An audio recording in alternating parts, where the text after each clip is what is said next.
Welcome to Verify in Field, the Millwork podcast. Your host, Jacob Edmond, CEO of Ductworks, will be interviewing experts in the industry to bring you insights and knowledge about the latest trends, techniques, and challenges in millwork. Whether you're a seasoned professional or just starting out, this podcast is for you. So sit back, relax, and join us as we explore the world of millwork. Here's Jacob.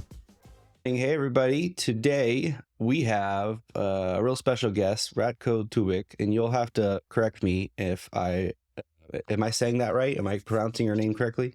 Yeah, I mean, I'm used to it. It's Ratko Tubic in my language, but Tubic, I'm used to it. okay. Yeah, I'm used to it. Don't worry about it. Thank you. Awesome. Ratko is a today contract millwork engineer. He helps companies with their millwork engineering, specifically using microvolt software.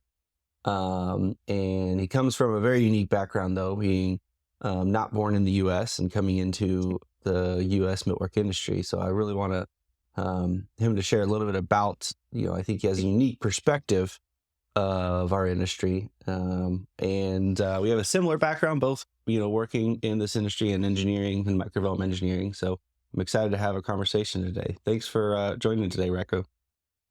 Yeah, thank you. Thank you, Jacob, for having me here. And it's an honor to be a part of this podcast and conversation, have this conversation with you.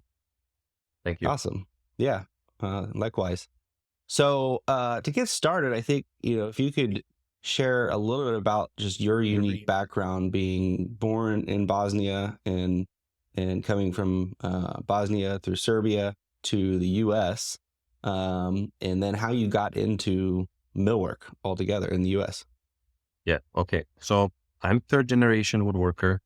As you said, I'm born and raised in Bosnia, and really, really small town in Bosnia. So this journey started by itself. I literally grew up in the shop playing with the dust and, thinking of all these things that I can make for myself to play around and, swords and shields and whatever, a lot of stuff. And then, growing to it, started to like it more and more. The more I was into it, the more I liked it. The things that you build with your hands, and especially back in Bosnia, where I'm coming from, we have a really small shop. So literally it was more hands-on, that machines that's going to help you. So that's literally what brought me into this. Then later on during the high school, my father kind of was pushing me to go into IT because he really saw the future into it. And he's like, you should go there. It's, it'll be better for you. So, but I was always coming back to woodworking. And then there comes the fourth year in high school. Everyone is talking who is going to go to college, which college, and where they're going to go. And there comes one of my friends, and he's like, hey, I see you don't enjoy this, industry, IT and everything. You know that there's a college in Belgrade, Faculty of Forestry, and they have this major, technology management and design of furniture and wood products. He's like, I think you would like that. So that was like music to my ears. I went home, researched everything for the next couple of days, sat down to my father. I was like, listen, I found this college that I'm really excited about. I want to try it out. And he's like, yeah, that's what you got to know. Yeah, I will support you 100%. So that's what happened next. Went to the college and really, really enjoyed it. I mean, my grades and everything wasn't the best during the high school and, middle school and everything. But then when I came to college, I was recognized for one of the best, in the class. And, where other colleagues will come to me, ask me questions. Hey, how you resolve this issue and how you put together this cabinet or and I just fell in love with it. That was literally the only thing I was talking about during that college. When I go back home, I'll talk all about what I will talk. It was all about college, what I learned new, about kill drawing the wood or cutting the veneer and stuff like that. So yeah, I enjoyed there. And then, some circumstances happened, and then kind of one of my colleagues kind of, convinced me that I should come with him to the United States to visit. It was that program like work and travel and stuff like that. So that's how I came here. I liked it. I worked I didn't work in industry for the first year and a half, I would say. And then I started looking, I just get, I was like, you know what? I need to go back in the industry. I need to go back in woodworking. That's what I love to do. I'm really enjoying into that. So I really have to go back to that. So then I started looking for the companies. And the funny thing is I was applying for all carpentry jobs because when you translate woodworking from my language to English, it says carpentry. So that was what I was applying for.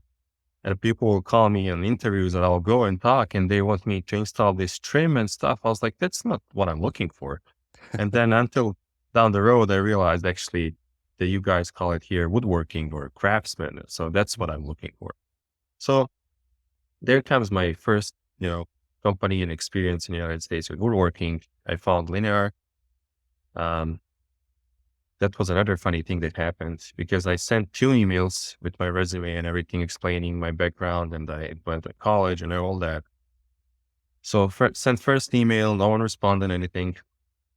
After a couple of days, I sent another email. Again, no one responded anything. So I was like, you know what? I'm going to just sit in my car, drive to the shop and talk with those guys. So that's what I did. Sat down in the car, drove back there, asked for that guy who I was sending the emails to. And I was like, hey, man, I really want to work here.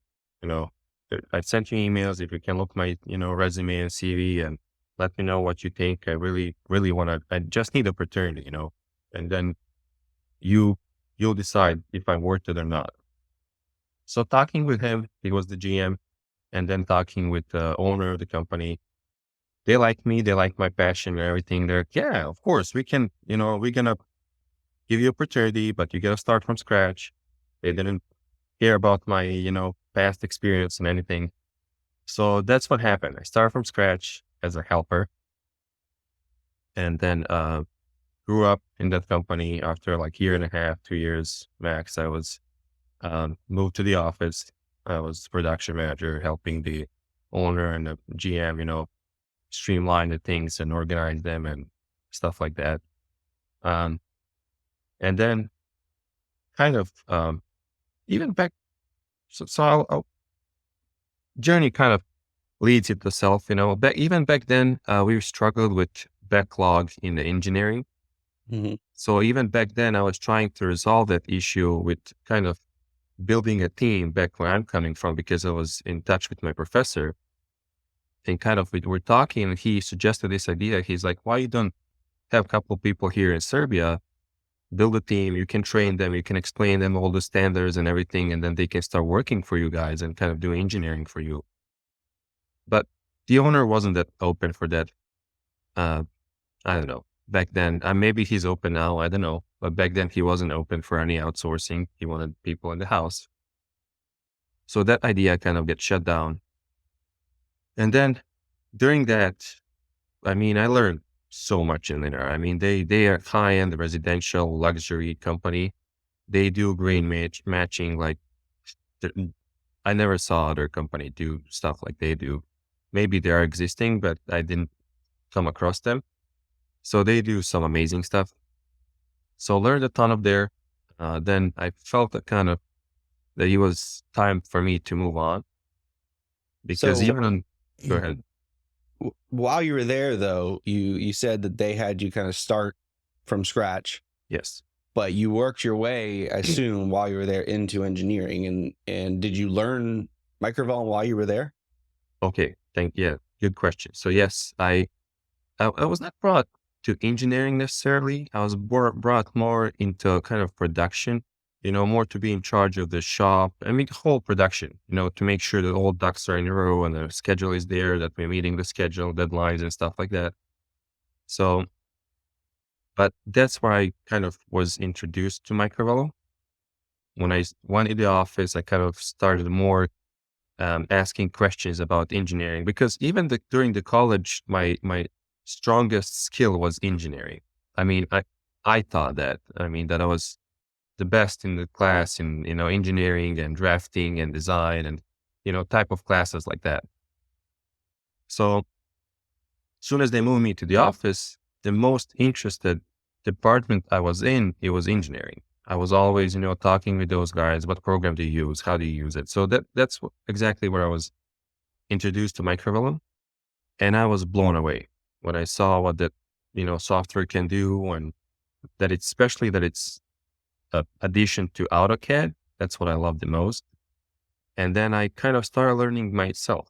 I was, because my main role wasn't, again, engineering or drafting any type of that, but I had a license, so I was kind of every time I had free time, I'll be researching about microvellum, watching the videos, even at home. I watched almost every video on YouTube they had, or every video on the website they have. Went through Knowledge Network every time I had a question and anything, try to pick up much information as I can. And that's actually where I came across your profile, because you did something amazing back with USA Millwork, where you kind of connected all those 4 companies under one umbrella. And I was, man, how he was able to, achieve that. I was literally amazed by that. So, I mean, that's about it. And then later on, I kind of had feeling that it was time to move on, because I had, a couple of disagreements with the owner in the direction where we should go. And I kind of felt that, it's time. I felt it's time. I'm not, gaining any new knowledge. I thought that I picked up everything I could there. So then I would move to Crown Custom Millwork. So that was a whole another ball game, because they do commercial, and it's, high-end commercial company. And I moved there to be mainly an engineer, because I wanted to learn microvellum more. And the best way I thought to learn that program is to use it all the time. So I want to find a role to use it constantly, full time, to use only microvellum. So that's what happened. And then back then I was introduced to engineering. They had a really, really good learning, like training videos that helped me elevate my knowledge in microvellum. They were really, really detailed and good. And then, yeah, back then I thought outsourcing, it's not a big thing in the United States, because the previous owner kind of shut that idea down. And then I came to Crown, and then all the drawings and drafting, those guys outsource. So they have no one in the house drafting any project. They have one guy who is reviewing those drawings and kind of making sure they match their standards and everything, and kind of doing the red lines when they come back. But all they do is outsource. So that's where the idea came to, me starting in the future to freelance and to open my own kind of thing. And yeah, that's what happened. After a couple months, 8 months, I was 8 months in with the Crown. And at the end, it was time to move on again. I thought that freelancing would be the best thing for me to do. And I love it. So Awesome. So now you went from that to where you are today, right? Which is, yes. you went out on your own. And so you do freelancer, contract, drafting and engineering, all in microvellum, or predominantly in microvellum? All microvellum. All microvellum.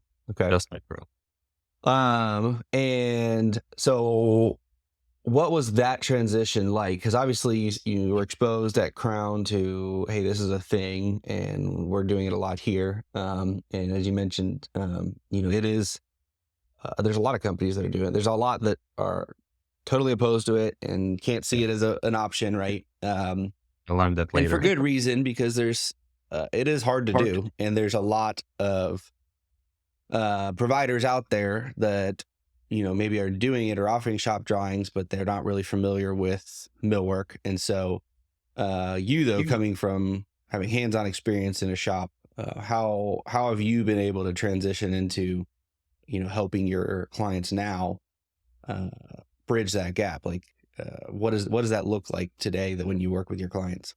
So the main reason why I was able to get clients here is exactly like you said, because I had hands-on experience here in the United States. So I was already a production manager in a United States company. I was already an engineer in a United States company. So people like that.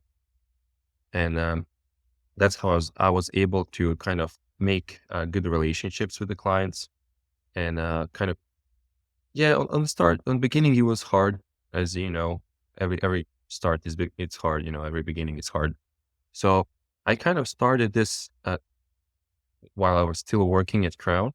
Mm-hmm. I even did a couple drafting projects for them in AutoCAD on the side because we were really, really busy. And I offered that, hey, I can guys, help you on the side when I'm home.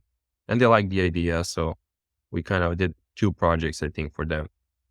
And then I felt how that all works. And then I started finding other companies. And the main thing I was able to get companies is because I was offering microvellum service. So a lot of those companies you can find, I learned that later on that there's a lot of companies out there who are doing outsourcing and drawings and stuff, but they mainly offer only AutoCAD. Mm-hmm.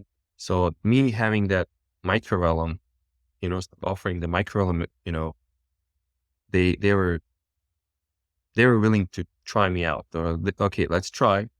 So yeah, I failed a couple times. I had some projects that I barely made any money in the beginning, but I had to go through all that to be where I'm at now, where I'm actually working for a really good company that you worked in the past with, and learning a lot with them, and just growing with them together. I mean, they need help. Mm-hmm. They have a lot of jobs. They need help with drafting, engineering. So, and they know I did, try to do the best work I can. So why not have me help them? They already. So it's a good. It's a win-win Yeah. for every side. It's a win for me, win for them. So What do you find is your, because you work with, multiple companies at this point and kind of work through, I assume, some that didn't work out so well and ones that are really working out well right now. Are there anything that you've learned about how, either from the company side, what makes it successful for them, or on your side, what you've learned to be more successful in helping outsourcing? yes, and I'm pretty sure you'll say the same. It's communication.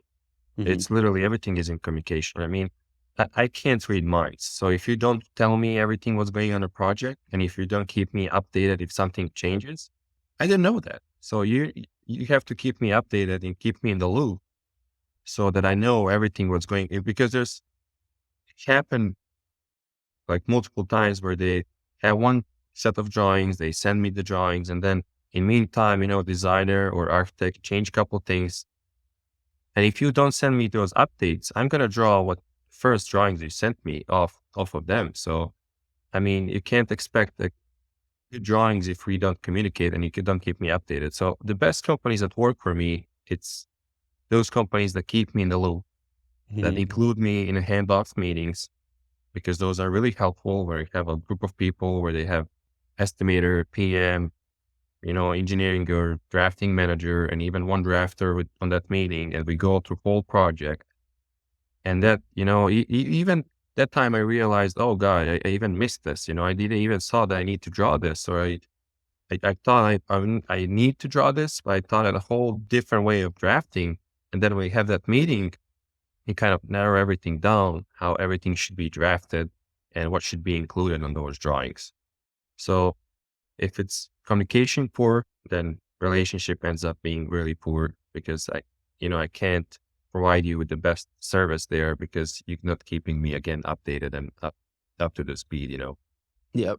And I think what's ironic or funny about that is that's really the same thing that makes an internal engineer successful as well. And I think a lot of times from our experience that the companies who struggle with this are just the companies who struggle, period, with it, with process and systems. And so and unfortunately there's often the companies who need the most help, and are kind of reaching out and saying, hey, I need these shop drawings, can you help me with this submittal? I need it next week. Or they have, they need the most help. They're the ones yelling the loudest, are the ones who are the least organized, have the least system, the worst communication. And the ones who don't need you as much are probably the ones who are doing the best. So there is kind of a middle ground of companies who have process, have some semblance of organization, but also are looking for that extra capacity.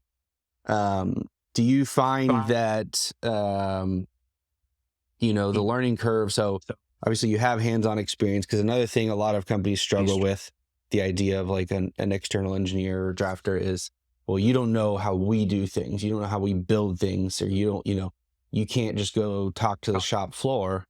How do you overcome those types of ideas and kind of mentalities? So yes, that happens a lot.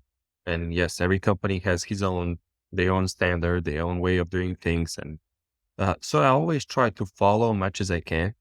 I ask them to send me as much as examples as they can, even the exports for microvalve, so I can actually go myself into the previous project that they're already done, see which products they use, how they use them. So that's what I try to do. And most of the companies that I work for so far were okay with that. And they will give me all those information. So I was able to pick up their standards really fast and quick. And even during the drafting, if I'm not sure how I should draft something, I always go back to those examples and see if there is something similar that they've done in those examples, that I can incorporate in these drawings. So yeah, but again, it's something, communication.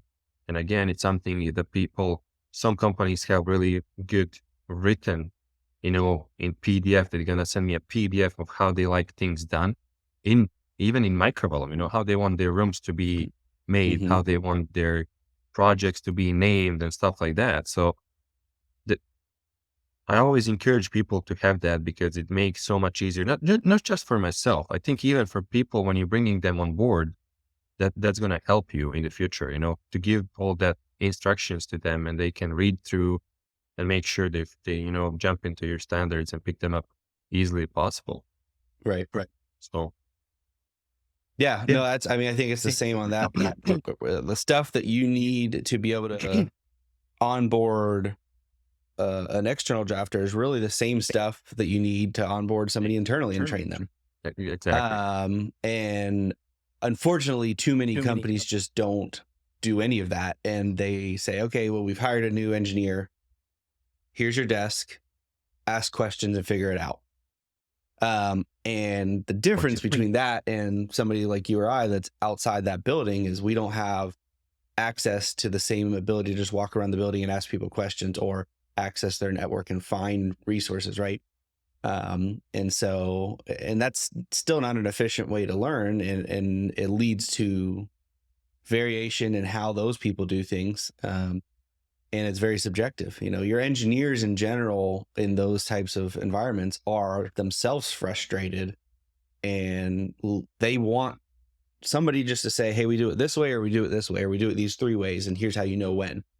And in the void of that, they're making it up as they go. And so that's where you also end up in companies that have multiple engineers. They don't like working behind each other because they do things differently. And it's because nobody in the company has taken the leadership role and said, hey, we're going to standardize a process and we're going to say, here's how we collectively do X, Y, or Z. And you would never do that out in production. You would never say, well, if you're operating the saw today, you're free to decide how you do it.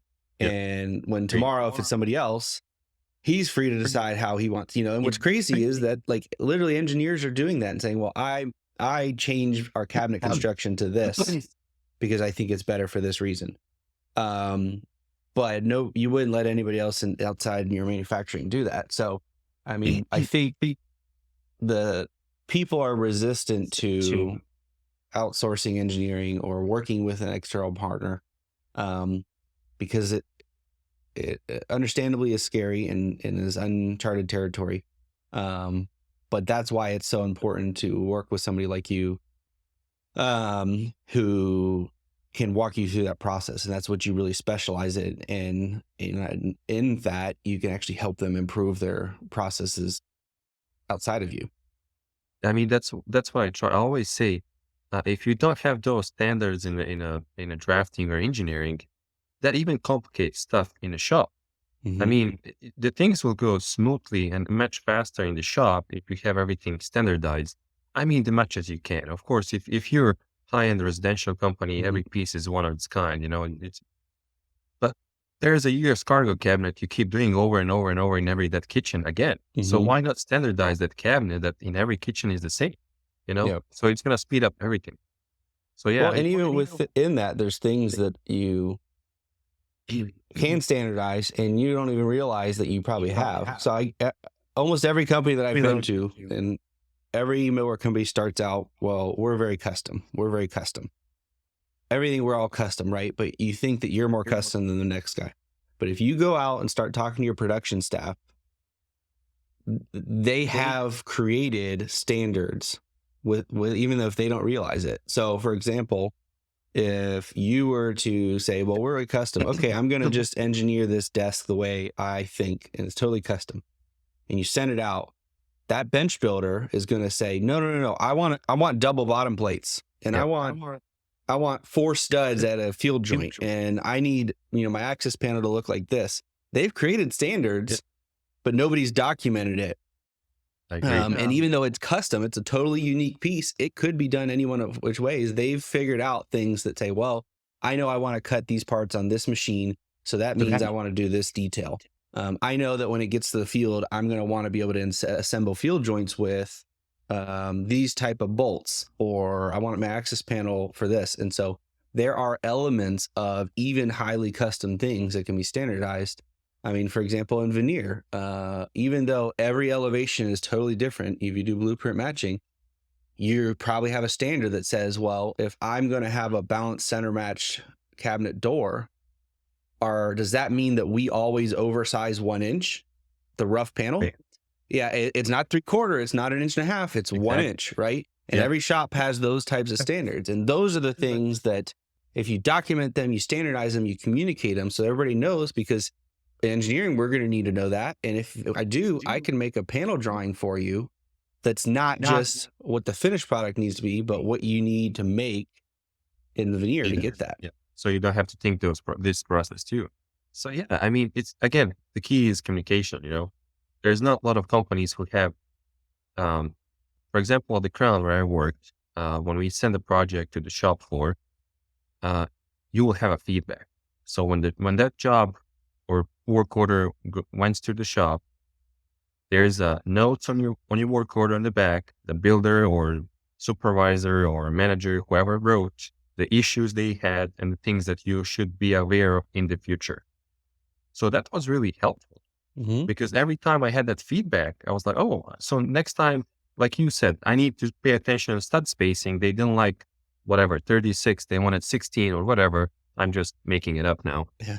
But those type of things, so they'll put those notes, and first it goes to my manager, which is engineering manager. And so he'll read through those, and then he'll give them to me. And then I'll go through, okay, noted. Thank you. And I'll even save that paper. And next time when I have a project similar to that, I'll, read them through again to make sure that I fix them.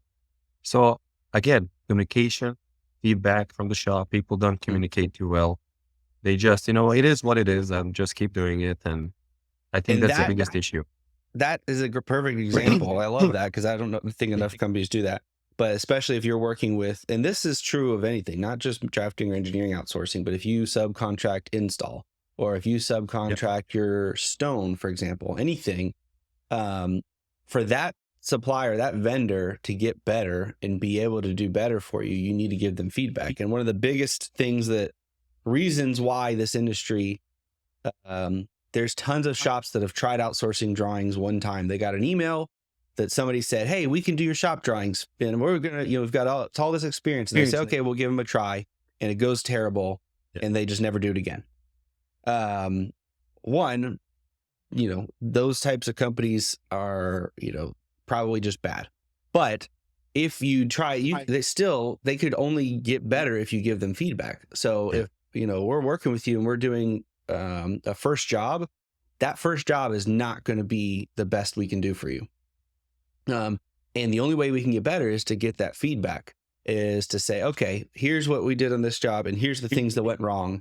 Okay, great. We will correct those, and we will make sure that we learn that for the next time, actually start to create, a profile of you as a client. Hey, here's how your standards are. Here's the things that we need to look out for. Here's how you like X, Y, and Z. And every job that grows and you learn, it's just like working internally as an engineer. You just mentioned, like, you were learning with each work order release how that shop at Crown liked things and how to do those types of things. As a vendor, it's the same way. You need to get that feedback. Yeah, it is. No, and that's what I do. So again, back to the, outsourcing thing. So first, I contact the company, they contact me. So we agree that we're going to do the first project. I always tell them, hey, please be aware the first project might not be the perfect. I might miss a couple standard things that you didn't like or something, but please mark through it. Let me know, put the note. So the next one I can, do better.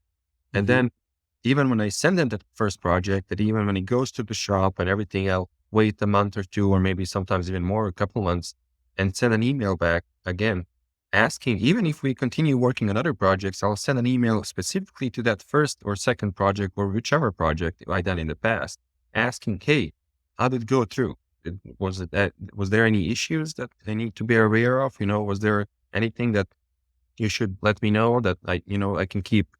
Because if you don't tell me, I don't know. I'll just keep doing what I'm doing because I think you're happy with it. I'm doing the right thing. So you have to tell me, even if it's bad or wrong, or even if I'm doing a good job, please share that with me, so I'm aware of it, because it's going to make our, our thing much easier, much more successful, sorry, on my English. So it's simple as that.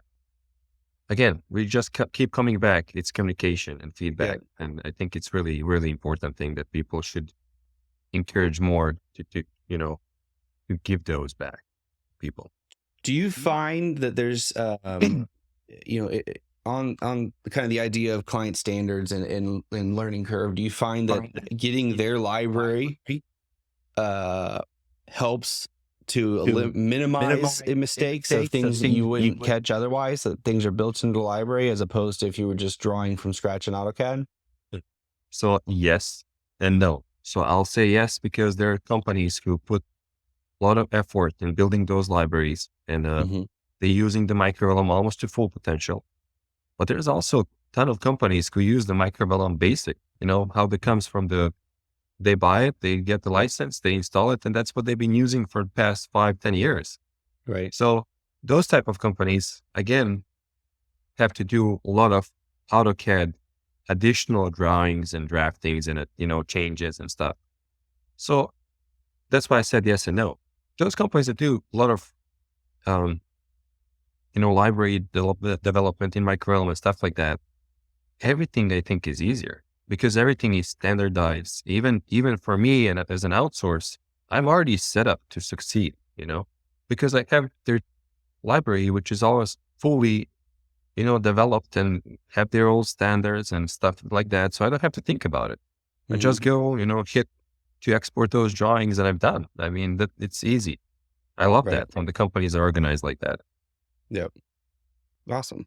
And that was my goal, like you mentioned at USA Millwork, was to develop our library to have as much of our standards built in there as possible, so that even our entry level drafters or, people that didn't have to know every little thing about how we construct every product. And the more we could build that in there, the more it kind of minimized those mistakes down the way. And it served as a path for them to learn, because as they're putting in products and they're saying, oh, this is how our dowel pattern is, this is how our nailer sizes are, and they're learning that by doing the work that is already built in there.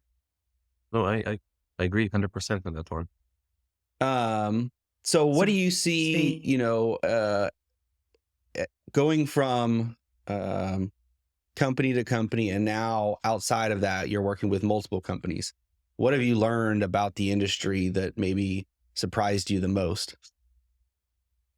So, I mean, I might sound morbid, but the most that I was kind of disappointed, because there's so many companies out there that I thought that they're much more organized and much more oil machine. And then I start working with them and they don't have actually the structure on the system in the place yet. I mean, I love when I see that they're trying, they're really fighting to get that into place. So that's a good thing. But there are companies out there that they're just going to blame you no matter whatever you do.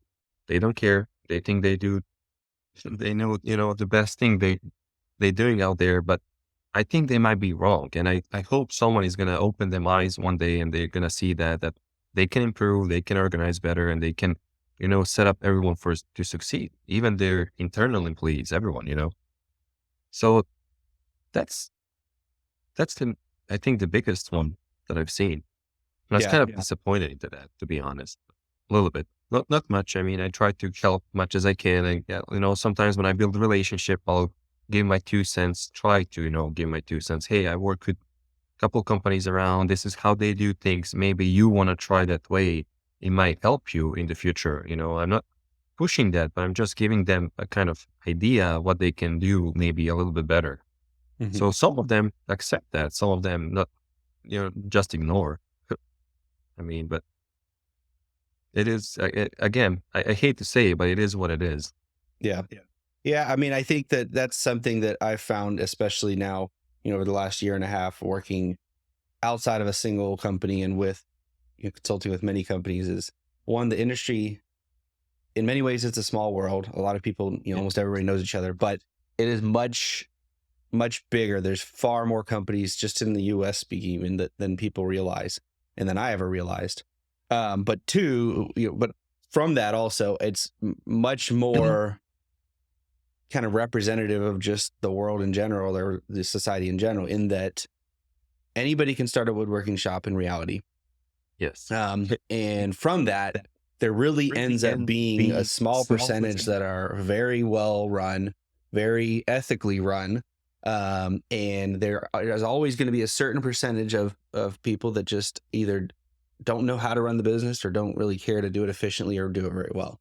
So it is very important, like reputation is almost everything in this industry, and really as it is in any business, and continually learning. But the other thing I've noticed is that there's a lot of very good business owners and very good companies that the ones who are very well run generally see themselves worse than they really are. And so what I mean by that is a lot of times I'll go on site with a client or an owner and they'll say, how bad are we? You've seen a lot of other companies, how really bad. And I'm like, you guys are actually really well run compared to the general public. And they're self-conscious because they're constantly thinking about all the things that are wrong. They're thinking, oh man, I want to improve this. Oh man, I want to improve that. And so, and that's just people in general. The people that are usually the most self-aware are actually not as bad as they perceive themselves. And same with companies, because most business owners are just focused on their business and they don't get to see what everybody else is. And so while there are a ton of companies that are very inefficiently run and there's a lot of low-hanging fruit that they could just improve on, there are a certain subset that when they are really well run, they don't even realize how good they are. Yes, and like you said, even with those that are not very well run, it's usually there comes an ego. People are think they're doing are we doing the best custom cabinets? And I know he talked with someone about that specific topic on your podcast in the previous podcasts, and it was that's it, actually it's what it is. Ego. People get into that and they think they're doing the best thing and they just think they don't need to improve. Yeah. I mean, and they should. I mean, I constantly keep improving and I keep looking what I can improve, what I can do better, and constantly all the time. Yeah. No, I've said it a lot of times on this podcast and elsewhere. There is a lot of ego in this industry, and a lot of it is, and I offend people every time I say this, but it is, the idea of like, well, even what I said earlier, like everybody thinks, oh, well, what we do is too custom for improvement. And so it's, well, no, we can't do it that way, or we can't have a process. There's no way we can standardize this because we're just too unique. We're too special. And it's not, there's always some opportunity to improve. And with that also, they refuse outside help and they refuse to look outside of this industry and be innovative. And the people who are doing that, and this is just true of any industry, when you look outside of your bubble, there's opportunity to look and learn and say, oh, I think I can adapt that to what I'm doing. Oh, I think that, well, what they're doing with technology is amazing. What if we learn something from that? And you have to get over your ego to be able to learn and to be able to see opportunity. And I mean, even in I'll come up with what I think is an amazing idea or an amazing product or amazing something. and I'll show it to my wife and be like, man, this is so amazing. This is so great. And she'll right away find the flaw in it, right? Because she's not blinded by the things that I'm blinded by. And I'm thinking, wow, I just came up with this. This is so cool. This is so great. I'm not seeing all the problems with it. And all it takes is that outside perspective that has no ego tied to it of like, oh, well, actually, what if I did this and it all falls apart? And it's the same thing with business and in millwork. It's having that outside perspective that is not blinded by, hey, this is my baby. This is my thing that I created and there's nothing wrong with it. Is very valuable and to be open to that. Because I would think you overthink things sometimes because you're so much into it and you start overthinking things. And then I always like to ask, because in the previous shops, especially the first shop I worked for, we had a couple of young guys, I mean, same age as I am, I can't say young, that are coming not from this industry. They were doing totally something else. They were brought in, they started same as I did, as a helper, and then they grow a bit. And one of them was, she was running a CNC. But I would often go to him because he was a smart guy. And I would often go to him and the issues or things that I have that bother me, I'll talk to him about it, the product, whatever it is, and then tell him the idea I had, how to resolve that. And he'll just say, hey, why you don't do this? I'll be like, wow. It's so much simpler. It's so much easier because I start overcomplicating things, Yeah. And he just gave me that simple idea, simple solution. I was like, thank you. That's it. That's what we're going to do. It's, so you got to have that, at least hear the perspective from, people from, other companies or maybe people who are doing something else, it doesn't have to be necessarily woodworking industry, but, just ask. Yeah. See, hey, what do you think about this, what I'm doing here? Is there anything you would change or improve or, Well, and that's a good point because I think a lot of why our millwork industry is that way so much is because we're very secretive. Yeah. And a lot of it is kind of like being worried about competition, and that comes a lot from the owners down. And so if you think about just culture and companies, there's an understandable reason to be secretive. Like, oh, I don't want them to steal the way we do things. But at the end of the day, we're all doing things very much the same. And so like AWI best practice groups is a great example. And there's lots of other, networking events, but getting outside of your own building, your own company, your own way of doing things, there's a lot to be gained and learned by interacting and sharing. Hey, this is how we do things. Oh, well, that's a great idea. And one of the best examples of this I found is when in a company, you hire somebody new that comes from another company. Their questions they ask in onboarding are some of the best feedback you can get about what's wrong with your company. So when they say, oh, why do you guys do things this way? This doesn't make sense to me. Well, it's because the way we've always done it, or maybe there's a good reason. But that is a really good time to look from an outsider's perspective, from a new thing, when the questions they're asking are generally the things that aren't obvious, aren't intuitive, you don't have a process for, or the information is available. And so when they're having to ask a peer, hey, where do I find this information? Hey, how do I know this answer? That's stuff that isn't documented or isn't, clear. And especially if it's somebody that comes from industry and they've done the job at another company and they're coming to do it yours and they're having to ask these questions, that should be a clue that maybe the way we're doing things aren't intuitive or aren't logical or aren't clearly documented. Oh, again, I agree 100% on that. And then if you open-minded, I say open-minded, so if you want to listen to those, then you can improve. But there's companies, unfortunately, where, people like that will get hired, they'll ask all those questions and they'll get just shut down and hey, this is the way we do it and just keep doing it that way. And unfortunately, those companies still exist.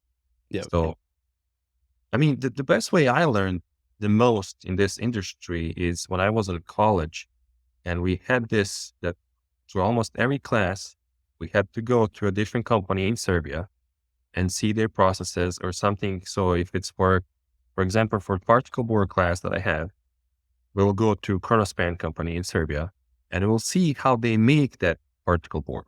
So we'll see how they mix the glue. We'll see how they make those particles and how they dry them out. So that's the best way to learn things. You listen to all these on classes. Now you come to see it in the practice. And that's the best way how I, picked up seeing from all these different companies, how they do different things in a different way. I learned so much just going into those companies because I was observing around, asking questions. Hey, why you do this, do it this way? And then they'll explain me, tell me, oh, wow. So now it makes sense. So Yeah. it's all, again, different perspectives, everyone does things differently, but again, the core, it's kind of the same. You're still building a box, a cabinet. Yes, there's a 15 or who knows how many other ways that you can build that box, but it's still a box. So I always come to that. Right. Well, there's I kind of spent a little bit more time maybe than I usually do on this, but there's two questions I always ask every guest. And I'm really interested in what your perspective is on this. The first is what do you see changing in this industry over the next 5 to 10 years?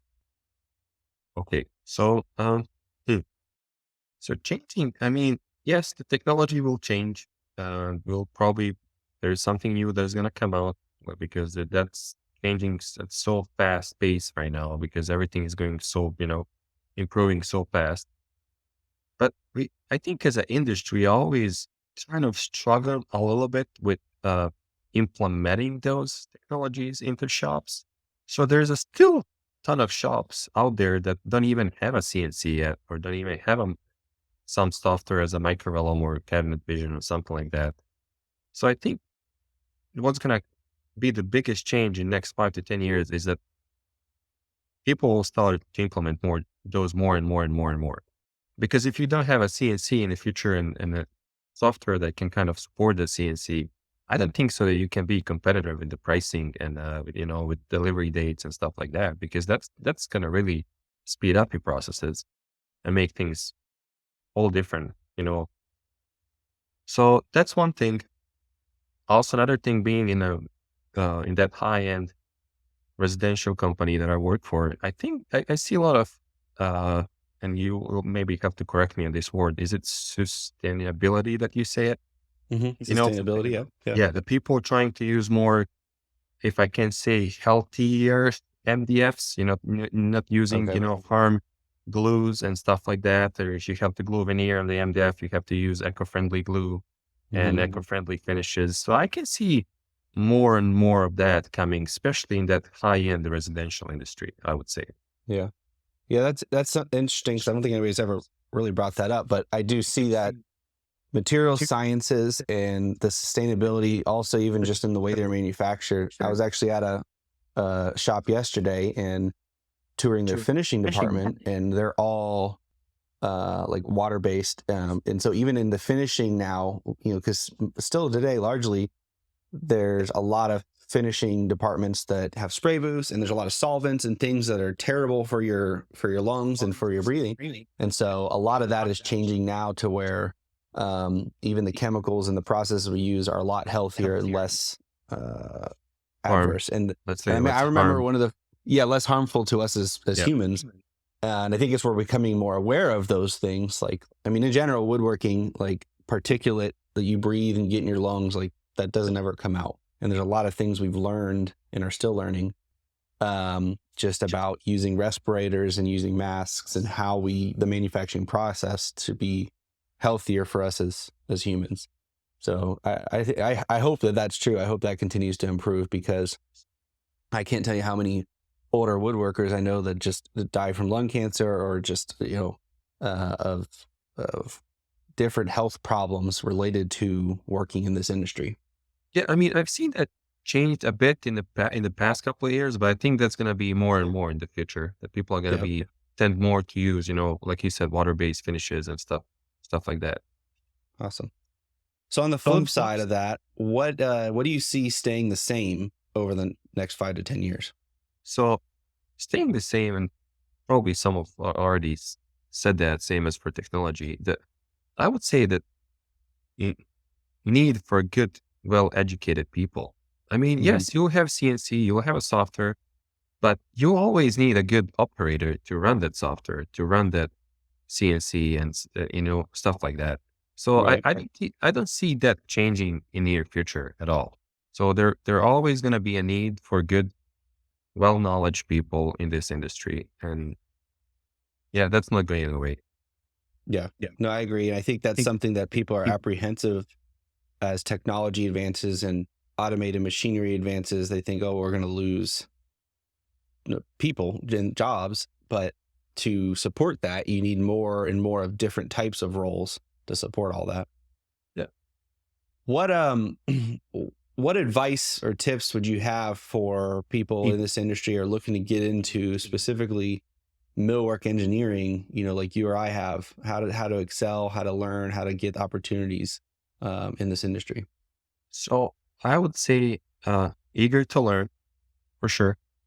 And another thing I would say, and that this was the biggest for me, I'm saying this from my own experience, it's not being afraid to ask the question. Because even during my college, when I was studying, on beginning, like first or second year, I was really shy back in high school and, in middle school. So there comes first year and one of the professors is explaining something and I couldn't understand. And then I kind of raised the hand and I was like, hey, professor, I might gonna ask a stupid question. And he's like, stop. He's like, there's no such a stupid question. So if there's just a stupid answer, he kind of, everyone started laughing. But then that stuck into my head because every time I struggle with something, I even when I started all this, I even reached out to you and I didn't know you back there. We didn't meet in a person before that. And I reached out to you when I had issues with something was in microvellum. I was like, hey, Jacob, he's the guy who's going to know this for sure. He, was doing similar thing I'm doing. So he knows the answer. So I reached out to you. I wrote this message. I said what issue I had and you answered me in a matter of hours. And that your answer helped me a lot. I mean, it saved me a ton of time. So I would just encourage people to keep asking those questions and be more involved in everything, be more involved in knowledge network that Microvellum has. I know they're going to improve that soon. So I hope they're going to make it more user friendly so that we all can kind of communicate there and reach out to people, even on LinkedIn or whatever. I mean, whoever, there's so many people that know Microvellum really, really well. Don't be afraid to ask that question. Hey, Jacob, or hey, Ratko, this is the issue I have. Can you please help me? And if I don't have the answer, I might know someone who knows. So I might reach out to someone regards that question and ask, hey, can you help me resolve this? And then he's going to help me and I'll just, give you the answer. So yeah, just don't be afraid to ask the question. That's it. Yeah. No, I think that's great advice. Because I think, reaching out to people and asking, because the answer is no unless you ask. And so I think that's really great advice. And another thing maybe I would add, be part of those question and answers on Microvellum, because even I think I know a decent, Microvellum, but I'll go on those and just listen what people ask, questions asked and those answers from the people, who develop the Microvellum and stuff like that. And they will maybe click something or do something that I was doing much slower. I'll have to make 5 clicks to get to that point. And there's one click and there's one shortcut that he clicked and did that. I was like, oh, wow. Okay. I'm using that from now on. So, just be present, that's all I think is going to help everyone. Yeah. No, absolutely. I remember early on when I was trying to learn as much about Microvellum and engineering as possible, I would go on the forums every day and see what questions other people were asking. And then I would try to solve it on my own and it was something that I might never needed to do, but through solving that, I was learning new things that then, like you said, I could say, oh, this opens up a new idea for something I do need. I keep doing that. And I'm using Microvellum for, I would say, like 4 or 5 years now. And I keep doing that even today. And there's, again, so many things new that I learn, even today. And and don't be afraid. I know Microvellum sounds, or it did look to me, kind of intriguing in the beginning when I was starting all those formulas and stuff. And it's actually not that complicated. I don't have any background with formulas. I mean, I did go to high school for IT, but I didn't learn that type of formulas, I was more learning like zeros and ones and what they do. So yeah, I was kind of scared. Oh my God, I'm never going to learn this. I'm never going to get the formula, ifs and ors and ands and what they do. So No, just don't be scared. Just start small. Start those with simple formulas. Start attack them and, kind of take them apart and see what all those things they're doing to, and then you're going to learn. The more you do it, of course, the more you're going to learn, and then it becomes really easy, I would say. Not easy, but easier. Awesome. Well, I think that's great advice. I really appreciate you, Ratko, taking time out to join me and have this conversation. If people want to reach out and connect with you and find out more about what you do or how they might get you to help them, how can they do that? I'll definitely say LinkedIn. LinkedIn? Yeah, I'm on it every day. I don't have any other social media. I'm mostly on LinkedIn, so that's my replacement for social media. So I'm there. I'm trying to be very active. So yeah, that will be the best way to reach me out. Awesome. We'll link that in the show notes and look forward to hopefully having you on again in the future. I'm looking forward to it too. And thank you for having me here. It was my pleasure. Awesome. Thanks, Ratko. Thank you for listening to today's episode. Do you want to stay up to date about industry insights, new content, and our community of millworkers? Go to ductworksmw.com to sign up for our newsletter. I'll see you in the next episode of Verify in Field.